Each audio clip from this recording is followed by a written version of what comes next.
Well, we are back for part 2 of my episode with the chairman, Jim Deyermond. Perfectly. Yeah, I really good. struggle with your last name. Everybody does. Don't worry about it. And we were talking, and we were planning on just doing one episode, but our first bit of our conversation was so great, and it was going long that I wanted to do 2 separate episodes. The first one, we really dove into the background of the chairman and what his experience was. And now we get to the super fun part, which is talking about election integrity and the topic that I find myself writing a lot of emails about, making a lot of posts about on social media. Shanna Bellows. She thinks she's queen. She's acting like it. And elections is a huge conversation happening in Maine right now. I think that's when we talk about it every single time. So, first topic, Shanna Bellows. She is Secretary of State. She's also running for governor. She's against question 1, which is to protect elections, but she's also, again, Secretary of State in charge of elections. She's giving driver's licenses to illegal immigrants, and she admitted that there are non-citizens, I think is the term she used, voting in Maine elections, so even last year in 2024, and she tried her darndest to get Trump off the ballot last year during the GOP primary. So, what do you think about Shanna Bellows, Jim? Well, we could do 4 episodes on Shanna Bellows. I've met her. I'm sure she has no recollection of our meeting, but I've met her, and I watched her operate. And I'm a very good judge of character. In my career, I've developed a sixth sense in interviewing people and talking with people. I can pretty much tell right away. Every cop calls it his BS or her BS meter, and I've got a really good one, and I can tell pretty much when someone's giving me a line of baloney, or when someone's not who they really are. Especially you see it when the cameras come on. Oh yeah. And I saw it. I was involved in the last recount in 2024. I was just going to bring that up, the there. recount. Yeah, I saw her operating there, and I said, there's someone who really likes to be in front of the camera. Really a camera hog. So it was kind of funny watching that. But it starts off with Shanna Bellows. I guess I would start off with her jumping into the race to run for governor. But even before that is her knowing she was going to do that and then going after President Trump to take him off the ballot here in Maine, the primary ballot. And she very confidently did that. Oh, she did with vim and vigor and righteous indignation. And she didn't have that as much after the Supreme Court said she was wrong, and that was unconstitutional. And I found it funny that someone who could do that, and the Supreme Court, for all intents and purposes, smacked it down, was someone who used to lead the Maine Civil Liberties organization, the Civil ACLU, Liberties. American Yeah. Civil Liberties Union. That's amazing that someone could rise to the leadership of that organization and then be smited by the Supreme Court for an unconstitutional act. Yeah. Yeah. So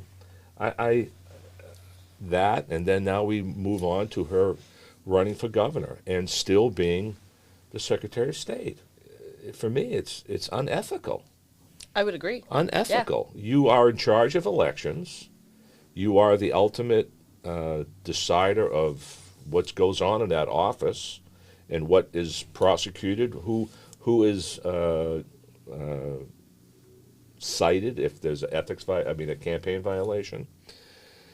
You can't be the judge, jury, and executioner. There has to be. Can't have your hands in all. You can't. You can't do it, and it's just, for me, it's an ethical thing with her. She rises to the occasion. She's so smug when she does it, to stand up there and pontificate. Yet we see, and it started with the 600 plus duplicate voters on the list that right. I found. That was one of your first things you did as Yeah. chairman. Can you tell us a little bit about what you found there? I got to tell you, any marriage or any group, you're as strong as your team, and my wife is my team. She asked me a question one night after dinner. she was reading something online, and I said, that's a very good question. I'm going to look into that. I'm not going to tell you what the question was because it will tip off some things, but I said, that's a very good, I'm going to look into that. So I went to my computer, and I have access to the to voter files. I can tell, as state chairman, I have access to the Republican National. The data center. The data center, yeah. So I can tell who's what party, and when they voted, not who they voted for, but a lot of their public information that the Secretary of State gives us. Right, and that's the word. Public information. Secretary of State gives us the information. That's going to be important later. Okay. So I do my research on this topic my wife had brought up, and lo and behold, that's interesting. One of the people involved has two voter registration numbers. And it was a woman, I'm going to say in southern Maine, I'm not going to tip it off, and she had the most unusual name. I have an unusual name. Right now, there are only two James Deyermonds in the United States. And one is my brother's grandson. Wow, so that's very unique. There were three, but my cousin in Maryland passed away, so there's only two now in the United States. It's a very unusual name. So this woman had a very unusual name, and I found that she had two voter registration numbers, and they are like Social Security numbers. You are assigned a number in your state, and if you move, that number goes with you, and that's your key voter ID number, which leads us to something else, where if everyone's assigned a voter ID number, why can't we have voter ID like that? You're right. Because it's already there. You take the name and the number, and then you print the ballot off with that number at the top. Yeah, it's already there. And then you have someone give their license and say, this is there. me. Anything that the other side is telling you is smoke and mirrors, and they just don't want to lose any Democratic votes who are illegally on there. So I did a deep dive into that person, and I saw that person had voted twice in one election. Not only were they registered twice, but they voted twice as well. As the records show us. And again, those records are sent to the Republican National Committee in D.C. by each state. So Shannon Bellows, by law, has to send that information in. So the information we're getting is her information. Which means she knew. Maybe she didn't know it. I can't say what people know. But I can only say what people should have known. The information was there, and it could have been accessed. Yeah. Yeah. Yeah. Okay. Something. So it was there. I can get into that deeper too. Yeah. So it forced me to do a deeper dive, and we sent the information to the RNC, the people who run the computer database for us, and they did an offline search. They're smart guys. Yeah. And girls. Yeah. And they came back with a couple of days with, hey, we found 600 plus with the same name, address, phone number, with all the specific data that linked them together. With those different numbers. Two different numbers. So that's very important. And I was not aware of the number deal when we were talking about this before, but that's why voter ID number just considered a Social Security number. So that's why we were like, oh my gosh, this is a big deal, and it was so downplayed later on in this story. Oh, we were told we were lying, we were making things up. All kinds of reasons. So we digged a little deeper, and I had the staff in the office now go through that list of 600 plus, and we determined that it looked like there were over 50 to 60 people who had voted twice. Wow, 10% of what you had about. Yeah. Imagine if all 600 had been voting. So this is a quick question. It appeared to us that all 600 had the ability to vote twice. Many of them probably didn't know they did. Right. I can't say how many went out and purposely registered twice. That's true. Accidents can happen at the town clerk. They register somebody, and then a different assistant clerk. Election day, there's a problem. There's all kinds of ways where it can happen. That's a perfectly reasonable thing to happen, especially on a town clerk level. Yeah. But it's the responsibility of the Secretary of State to go and check their work. It's the Secretary of State did not allow town clerks, and we found this out later by interviewing many. The Secretary of State did not allow town clerks to go in and clean their voter rolls of these duplicate voters. I talked to 4, and all 4 said they were aware of it.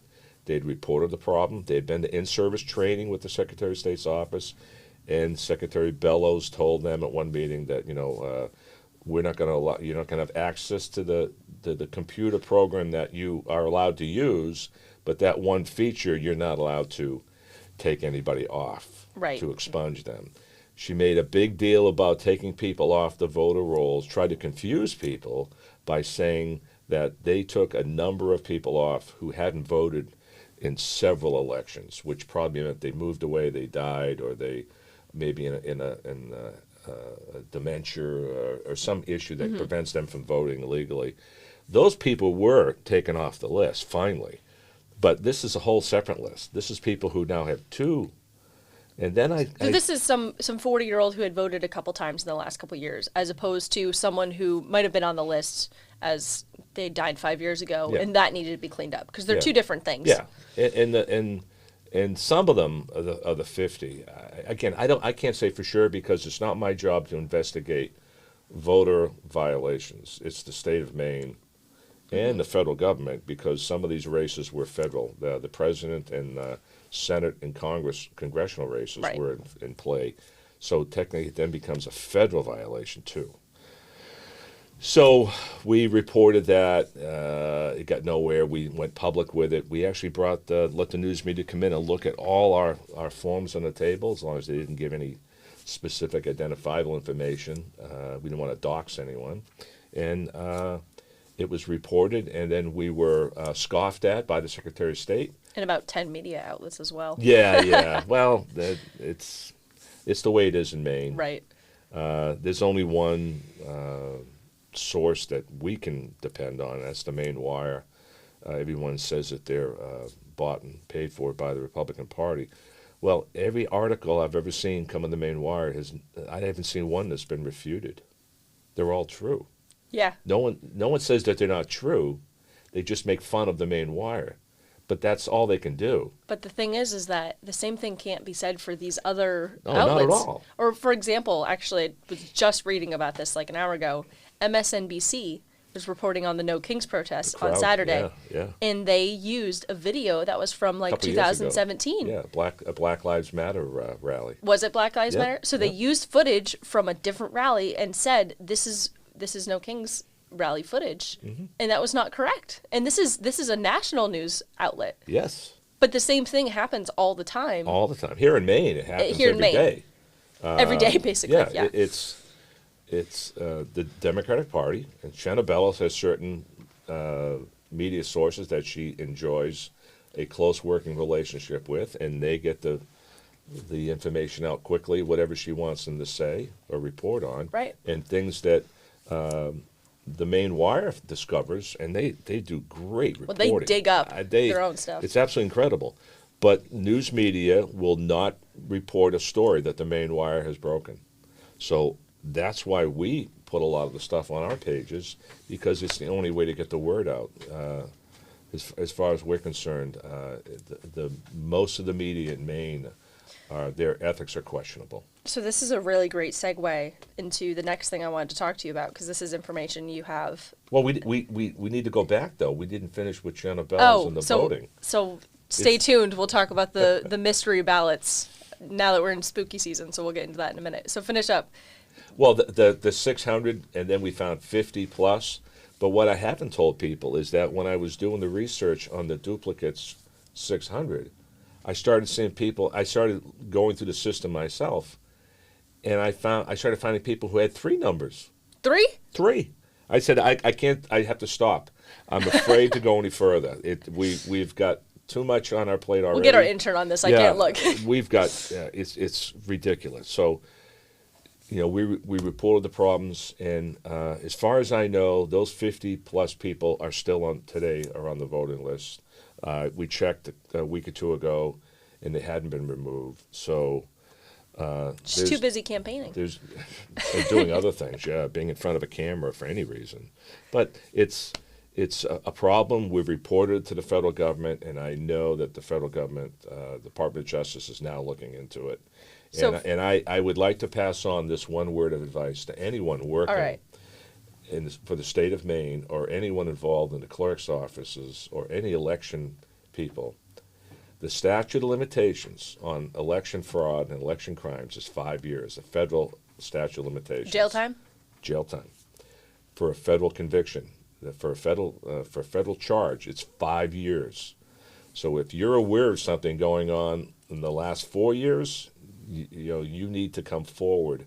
We already had a couple of people reaching out to us and forwarded those names to the Department of Justice. They're starting to come out of the woodwork. I think when one person is, if you see a search warrant being issued on someone or the FBI or whoever going into someone's office or house and removing records, I think you'll start to see a sea change here in Maine, and people will start reporting what's been going on. Basically, we've determined is that keeping our elections safe and secure could be very simple if that was a decision that was made. And the issues with these duplicate voters in our system could be very easily remedied if someone decided to take that initiative and do it. There are very many smart computer people in Maine. There are computer companies in Maine who would love to help. I'm sure the Secretary of State has some amazing people who work in her databases and all her digital work. It should have been done. They should be doing research in their own databases to find. They should have found these 600 plus people. Probably within a week of it. A day. It should be just a keystroke, and it wasn't. Or if it was, we don't know, because she doesn't respond to Freedom of Information requests from anyone. That's true. It just doesn't happen. So we don't know. The only ones who are going to know is if the federal government starts looking into this, our elections in Maine, and hope to God they are. Didn't they try to do that, and she said go jump in the Gulf of Maine? Or yeah, well, she told that to the president, and just like the governor told, she'll see him in court. I hope we see both of them in court. Yeah, that would be fun. Yeah. That'd be bigger than the Depp. Yeah, so Johnny I mean, Depp she controls elections. She's running for governor, and now we've got this 600 and 600/50 is still an issue. It hasn't gone away. Even though she claimed it's it still did, an issue. How did it happen? Why did it happen? Why was it allowed to happen? Why didn't they find it? They should be doing their due diligence. What she really says, if she means it from the heart, what she says out of her mouth, if we can believe that, is that Maine elections are sancta-sanct, and they are clean as the driven snow and super secure. Oh, very secure, and they're not, as we found out. And every day it gets worse. I'm waiting for the next election problem, ballot problem to pop up. Well, it's been a couple weeks. It's time for another one, right? Well, we already had, and after the 600 voters, now we move on to the lovely hamlet of Newburgh, Maine. Right. So the background information with that is I remember seeing the group chat of our staff members saying, there's something going on in Newburgh. I'm driving up there, and the chairman, he personally went to see it, but the Maine Wire was the first to report on this. And it was a picture, I saw it on my phone, of an Amazon box, and I think there was like a toy lightsaber, and there was like a bag of rice, paper plates, and then these like sealed ballots. There was 250 of them. So this woman, as far as I know, she went out, she got her Amazon package, probably excited. It was delivered in the mail, the U.S. mail. Delivered in U.S. mail. She opens it up, and she sees 250 election ballots, which we later discovered were missing from the town of Ellsworth. Well, we don't know if those are missing, if those are the ones missing from the town of Ellsworth. That's true. We don't That's know what that. we've deduced, but we don't know for sure. We got to be careful deducing any information or using any information to make deductions that the Secretary of State gives us. That's my cop brain. I don't believe anything unless I see it myself, unless you can show me, the facts. And like Joe Friday said, just the facts, man, just the facts. So you went up to Newburgh. I saw the article in the, it was like 3 in the morning. My phone started going off, and I looked. I go, whoa. I go, you got to be kidding me. No way. It's crazy. Yeah, I said, no way. This is a joke. So I was going to a meeting in Augusta at 7:30 that morning. It's an hour and a half drive for me to get to Augusta. I said, I've got to go to Newburgh. I've got to be there when the clerk opens. So I head up there. So I know I'm going to get there before the doors open at 8 o'clock. I looked it up. I looked up who the clerk was, so I know who to ask for. So I get there. The building is it's in a school, an elementary school, and the clerk's office has a section of the front of the school. So I walked up to the door. It was early. I was 15 minutes early. Tried the door. Door was open. I walked in. Oh. Okay. All right, doors open. I hope there's somebody here supervising the office. So I went in, and sure enough, there was a woman sitting at a table, a desk behind the counter, and it's obviously the clerk's office. I said, "Are you the clerk?" And she said, "Yes, I am." So I identified myself. I was wearing my red chairman's jacket, similar to this. Signature look. I wanted everyone to know who I was. I didn't want to come in there and be under the radar, or I wanted full and clear transparency. We'll leave that to the reporters and investigators. But so I asked the clerk. I said, "Do you have any idea why I'm here?" She goes, "I think I have a really good reason why you're here." And so she was really nice. I explained to her. I said, "Look, I need to investigate this from the party aspect. I'm not an investigator. I'm not with the state of Maine, anything like that." I said, "I'm the chairman of the state party, but I'm not going to get involved in the criminal aspect of this. I'm not going to ask any questions that you can't answer. Don't feel like if there's something you feel uncomfortable with, please feel free not to answer." And she said, "Yeah, sure." So for 20 minutes, we had a great discussion, and then the assistant clerk came in, and she was the one who actually dealt with the ballots the night before. Mm-hmm. So, and what the clerk told me is that the assistant clerk and the clerk told me is that the woman who received them, now I've never met her, I've never talked to her. I know who she is, but I've never spoken to her myself. I know people who have. And I'm getting this from the deputy clerk who spoke to her at the counter that I'm now standing at. And she said that the woman brought them in because she was scared. She didn't know how they got in her box, but she knew she had to get rid of them because she didn't know what was going on. But she called the clerk's office and they said, "Bring them in." They brought them in. They identified them as real ballots. They're still they're in stacks. I don't know if they were stacks of 50. It was about this thick and all wrapped, shrink wrapped, or cellophane. The seal of Maine, yeah. Well, they weren't. I didn't touch them. I just saw the pictures. Yeah. And I never saw the ballots myself because they were in a locked safe in a file cabinet. Yeah. So the clerk said, "Yeah, we're going to contact the Secretary of State's office." This was late in the afternoon.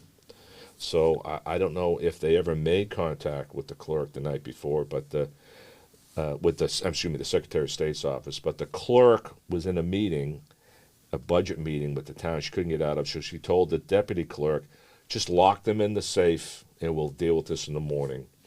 And in the morning, they see me. Early morning. Early morning.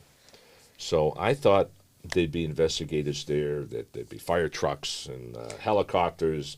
Nothing, just me and the clerk. So we had a great conversation. They were very forthright in giving me the information I asked for. There were things that they didn't want to talk about, and I understand completely. And I said, "How do you get your ballots?" Because I had no idea. And the deputy clerk reached down, picked up a box, an empty cardboard box, and handed it to me. She said, "This is how they come." Now this, I think, was I forget the day of the week it was. It might have been a Wednesday. It was a Wednesday. Wednesday. Yep. So this happened Tuesday. So she says, "We just got our allotment of absentee ballots Tuesday." I said, "Oh," and she hands me the box they had come in. They're already put away, so it's empty box. It has red tape, right? It has tape all over it. Secretary of State, security seal, labels, stickers. There's no doubt that these are ballots. They come from the Secretary of State's office. Official. And so did this box that showed up on the woman's porch have any of this official information on it? Not that I saw. Right, because it was and I only saw photographs, so I never saw they told her to keep the box, so I saw it. It didn't have any tape or seals on it. There's two different things. So come to find out, the box, wherever it came from and however it happened, I don't know. And if we do know, if the Secretary of State does know, she's not telling anyone. Maybe till after the election. Yeah. So after voter ID is on the ballot. So the box went through the hands of, well, I don't know where it started from, but the box was touched by UPS, Amazon, and then finally the post office. Now we all get packages we order from Amazon, and it ends up being delivered by the post office. They have contracts. I don't know anything about that, but right. Especially in rural Maine. Yeah. Because if I drive through Boston and I see there, like, they have these big parking lots full of Amazon trucks. Yeah, that's how those work. But I mean, yeah, if you're in up rural here, Maine, they don't Amazon's have that not much. doing the delivering. So there's three different organizations who have touched that box, shipping companies, and I was told later that the box was shipped to Massachusetts to a sorting center. I understand that. Shipped back to Maine. So now I know it's crossed state lines. Now I know it's a federal offense is now involved. Now we've Crossing state lines. Cross state lines, and if this is a crime, it now involves the federal government. Holy smokes. Well, it should. And so the box was, the woman still had the box. So I'm waiting now to see what's going to happen. So I know the clerk had called the Secretary of State's office. So this was at 8:05. I saw her talking with the Secretary of State's office. And then about 20 minutes later, I saw two unmarked cars pull in. Two more cars? Unmarked. Unmarked cars. Law enforcement, Okay. obviously. And two gentlemen walk in, right by me. They didn't want to talk to me. They went right to the clerk's office and went behind the counter, identified themselves. I couldn't hear what they were saying. And then they started taking pictures, and obviously they were law enforcement. I figured they were Maine State Police. I would hope so, honestly. I did too. Yeah. So all my dealings with the Maine State Police have been great. We, as a SWAT team member in Mass, all the New England states trained together. So I know many of them, or I knew many of them, and great organization. Still is. So I didn't know who I was going to be dealing with, but I wanted to talk to these gentlemen because after the period of time, they interviewed the clerks. They were taking pictures. They then put the packages and envelopes in manila folders, and they were taking. Now they started to walk out, and I asked if I could speak to them. One of them wouldn't talk to me. The other one said sure. And come to find out, I thought I was talking to state troopers. The gentleman was talking to me is an investigator, the Bureau of Motor Vehicles. That's funny. I That's said, interesting. Yeah, he's a detective with investigator with the Bureau of Motor. And I don't know him. Great guy, probably. I just don't know him. So I'm thinking to myself, BMV, Bureau of Motor Vehicles. Motor Comes Vehicles, under who? voter, Secretary of State. Secretary of State. Yeah. So it was such an important thing that she sent the nearest I assume it was the nearest person who was near the town that day. And in the Willy Wax of Maine. Yeah, here you go. Get up there and take care of this. So as I asked him, I said, where's this going to go next? And where's this stuff going?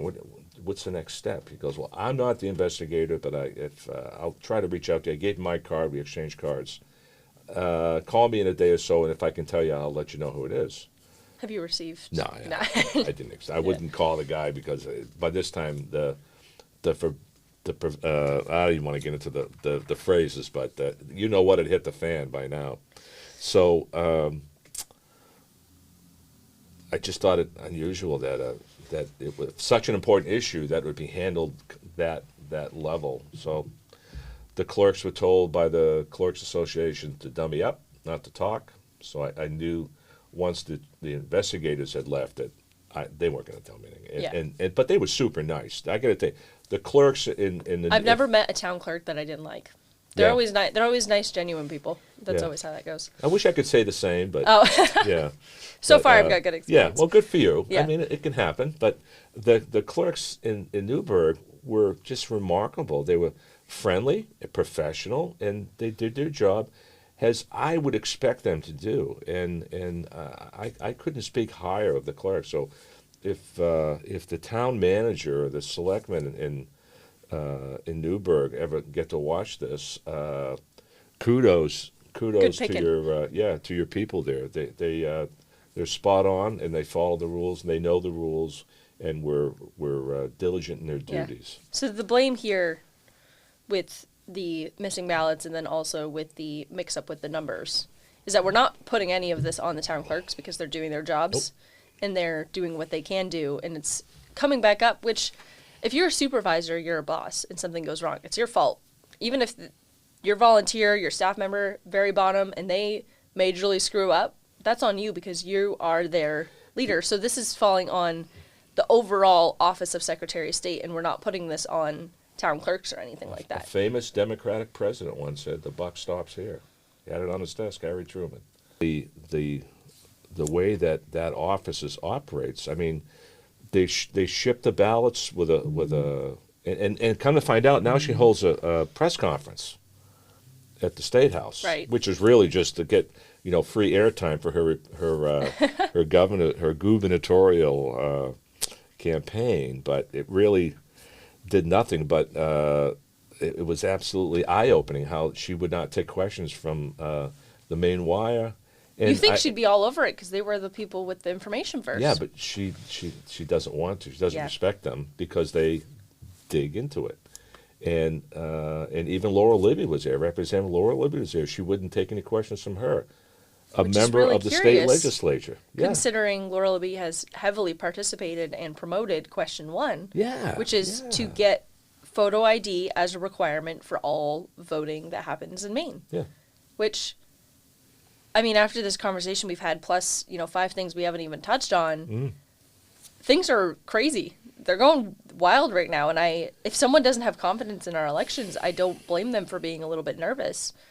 But the thing is that there's just a couple steps, and the first step would be photo identification, which when you go through the airport security, Representative McIntyre said that when he was in the United States military, every time he went through a door, even if he knew the guy at the door for 10 years, he always had to show his photo identification, and that's how we keep track of things. And then those numbers, that's a spreadsheet. You throw the numbers in the spreadsheet, you keep track, and if there's any duplicates, things like that, it's nice and easy. If anyone's been to the Grand Canyon recently, they'll know that when you pull up to the gate, you have to show a driver's license. At the ID, Grand Canyon. At the Grand Canyon, to get into the park. Right. So, I mean, that's an important landmark in the United States, and our elections, I would argue, are probably more important. Not that that's not important, but our elections are supremely important. Yeah. So, we, as the Maine GOP, have been supporting and vouching for Question 1, saying yes on Question 1. And there's a lot of concerns about the language, and the clear thing to say about this is it does not get rid of absentee voting. No. It removes ongoing absentee status, which just says that you don't automatically receive your ballot. You just have to call and ask for it, which if you care about voting, you'll make a phone call. Yeah. Or you'll do not a phone call, but the online form. You'll go through the process to renew. The only thing this does is it adjusts some things to comply and work with the requirement of photo ID. And state-issued driver's licenses would work, passports would work. But also, if you do not have a driver's license, you can still get that free state-issued ID from the Secretary of State, from the government. So the Maine GOP is super for this. Shenna Bellows is not a fan of Question 1, but probably more importantly is that the Democrat Party has been spending the last couple months campaigning against Question 1. Yeah. So now my question is why would Democrats, who are traditionally pro-civil liberty as well, why are they opposing Question 1? Because they're afraid they're going to lose voters. They already came out and said they stand to lose 13,000 voters. When asked how they justify that, they couldn't. Where they got those numbers, just made it up. It's probably a lot higher. Why would they lose voters? Well, because the 600 people, first of all, who had duplicate numbers wouldn't be allowed to vote. Okay, so now you're down to 12,400. Yeah, but I mean, that's just the tip of the iceberg. You're going to the people who are voting for a loved one who may be, let's say, you have a loved one who's in a dementia ward at a nursing home. Well, they're not by law, they're not allowed to vote because they have no mental capacity at the time to vote. One way or the other. Right, okay, makes sense. Family members can put in and vote for them. They could say, well, I know how she would have voted. Yeah, they could say that and justify it. So there's all kinds of ways that's manipulated. But also, I really want to highlight this video we came across of Secretary Bellows. I believe she was on a podcast. We made a funny video about this, zooming in as she said this, where she said that there are some non-citizens on the voter rolls. Have voted. Have on the rolls, have voted. Probably because when she was handing out free driver's licenses, when you get your driver's license, you can opt to automatically register to vote, and then they show up to the polling location. I think they register your car too, maybe. I mean, to do all kinds of things now. They throw it at you to register online. So if the system isn't tight, and it's not efficient either. It's not efficient. It's not tight. It's not secure, as we found. And to go back to our missing 250 ballots, where we have no idea how they got there. I don't know how they got there yet. I have no idea. And then someone said, well, they're only absentee ballots. They're no good without the envelopes. Well, friends, if 250 ballots can somehow mysteriously disappear from the Secretary of State's control, why not 250 envelopes? Why not 25,000 ballots in envelopes? We don't know. Thing, is we found these 250, yeah. but what if there's What's another 1,000? Yeah, waiting to be used. So many questions. They're like communist spies that infiltrated the country, sleeper cells, just waiting to be activated. Yeah, well, some people would say that's a conspiracy theory. I'm leaning toward there's probably something approximating that. That's actually true. These topics shouldn't even come up. She has done a poor job of running that office. There are really good people who work at the Secretary of State's office. If I get anything across to people, listeners or people watching, there are really good people that work there. Right. But unfortunately, they are supervised by someone who is not really good. Poor leadership. Yeah, very poor leadership. And as a family member of mine who was a general officer in the military once said, the only reason someone would follow that person is out of idle curiosity. And I think she fits the mold. It's just you don't know what she's going to do, and sometimes it's humorous, but it's scary. She has control of elections in Maine. She tried to take off and driver's licenses and of all kinds of things. You know what the next one's going to be? I think it's happened in California. It'll happen here in Maine. CDL driver's licenses. Who's got them? CDL would be commercial driver's licenses. Truck drivers. Oh yeah, there was an issue with that too. Who's been given driver's license? Who shouldn't be? Who can't read English? Who can't read the highway signs? You know, like road closed or bridge out. We don't have time to get into that today, but I would definitely recommend looking into that recent story. All comes down to the Secretary of State's office. Yeah. Well, some people are saying, well, why would I be conservative? Why would I be Republican? And I was like, well, we generally believe less government is better than more government. Yes, and she proves it every day. And I say, have you been to the BMV before? And they're like, yeah. And I'm like, did it take forever? And they're like, yeah. I said, did you have a good time? No. The BMV is run by the government. If you don't like going to the BMV, that's the government. Let's not put the government in places where they don't need to be, and that's what I always tell people. So a bureau.